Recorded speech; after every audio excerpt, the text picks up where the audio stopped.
তোমরা কি কেউ পিকনিক করতে চাও? চলে আসো, ঝটাপট করে চলে আসো। এখনো কিন্তু খিচুড়ি রয়ে গেছে হাঁড়িতে। আর এই যে আমার খিচুড়ি রান্না হয়েছে, হওয়ার পরে সব বসে পড়েছে পিকনিক পার্টিরা খেতে। তো দেখো এই যে আমার ছেলে বসে আছে। হ্যাঁ, এগুলোর মধ্যে এরা দুটো বয়সে ছোট, আমার ছেলের চাইতে এরা দুটো বয়সে ছোট আছে। আর এরা এক জুটি, এই দুটোর সাথে আমার ছেলে একই বয়সের। দেখো মনে হচ্ছে বয়সে একই, কিন্তু দেখো কেমন বড় লাগছে কতটা। মাঝের ছেলেটা 17 দিনের বড়। হ্যাঁ, ও মাঝের ছেলেটা 17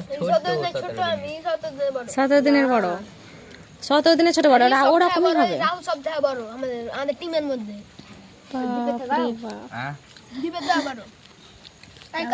আর এই যে এখনো খিচুড়ি রয়ে গেছে, আলু ভাজার খিচুড়ি।